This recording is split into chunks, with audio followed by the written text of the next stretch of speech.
தம் கிருபை பெரிதல்லோ, என் ஜீவனிலும் அதே இம்மட்டும் காத்ததுவே. இன்னும் தேவை கிருபை தாருமே,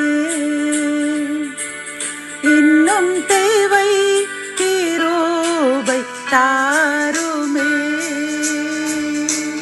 கர்த்தரும் இரட்சகருமாகிய இயேசு கிறிஸ்துவின் ஈடு இணையற்ற நாமத்தில் சேனைகளின் கர்த்தர் ஊழியத்தின் மூலம் 4/12/2024 இந்த நாள் உங்களுக்கும் உங்கள் சந்ததிக்கும் மகிழ்ச்சியின் நாளாக அமையப் போகிறது என்று மனதார வாழ்த்துகின்றேன்.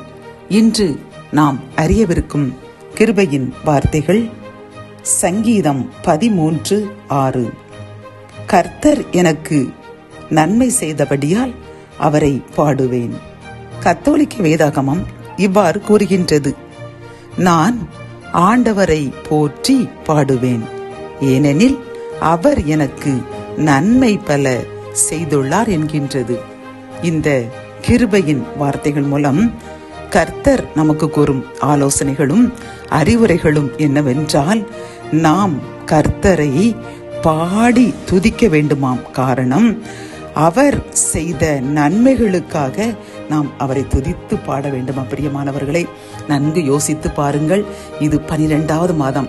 1வது மாதத்தில் இருந்து இந்த 12ஆம் மாதம் வரை கர்த்தர் நமக்கு எவ்வளவு நன்மை செய்துள்ளார் யோசித்து பாருங்கள்.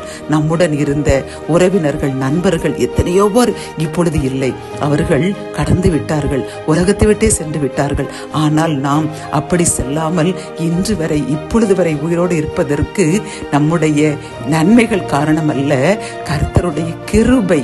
அவர் இந்த ஆண்டும் நான் உன்னை வைத்துள்ளேன், நீ எனக்கு மிகவும் பரிசுத்தமாக மாறிவிடு என்று அன்புடன் அழைக்கிறார். பிரியமானவர்களை, ஆகவே நாம் கர்த்தர் செய்த அந்த நன்மைகளை நினைத்து நினைத்து அவருக்கு துதி பாட வேண்டுமாம். அது மட்டுமல்ல, இந்த மாதத்தில் நாம் நம்மிடம் காணப்படுகின்ற கர்த்தருக்கு பிரியமற்ற காரியங்களை நாம் முற்றிலும் அகற்றி பிரியமாய் வாழ வேண்டும். அவர் நம்மில் மகிமை கொள்ள வேண்டும். நம்முடைய பரிசுத்தத்தை பார்த்து அவர் மகிழும்படியாக வாழ வேண்டும் என்று நம்மை அன்புடன் அழைக்கிறார். பிரியமானவர்களை, ஆகவே நாம் செய்ய வேண்டியது அவர் செய்த நன்மைகளை நினைத்து அவரை பாடிக்கொண்டே இருக்க வேண்டுமாம். ஆகவே இந்த கிருபையின் வார்த்தைகள் மூலம் கர்த்தர் நம்மிடம் கேட்கின்ற, நம்மை அழைக்கின்ற இந்த அழைப்பை ஏற்று இந்த மாதம் முழுவதும் அவருக்கு துதி பாடிக்கொண்டே இருப்போம். நம்மிடம் காணப்படுகின்ற அவருடைய குறைகளை, அவர் அருவருக்கின்ற குறைகளை நம்மை விட்டு அகற்றுவோம்.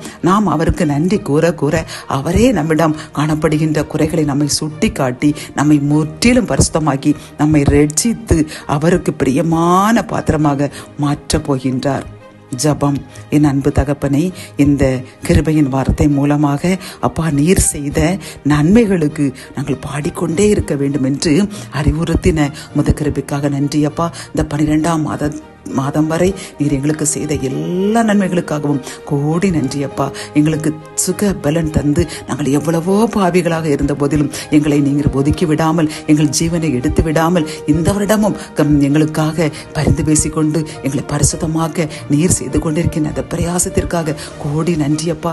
நாங்களும் இந்த 12வது மாதம் எங்களை மிகவும் ஆராய்ந்து எங்களிடம் காணப்படுகின்ற குறைகளை, குற்றங்களை முற்றிலும் களைந்து போட்டு ரட்சிப்பை அனுபவத்தை பெறப்போகிறோம் என்று என்னுடன் சேர்ந்து யார் யாரெல்லாம் இந்த உறுதி எடுக்கின்றார்களோ எங்களுக்காக ஜெபிக்கிறோம். எங்களை முற்றிலும் ரட்சிங்க. அதன் மூலமாக இன்னும் அதிகமாக மகிழ்ந்து துதி பாடி அதன் மூலமாக நீங்கள் மகிமைப்பட பாத்திரமாக எங்களை பயன்படுத்துங்க. மீட்பர் இயேசுவின் மூலம் ஜெபம் கேளும் நல்ல தகப்பனே, ஆமேன்.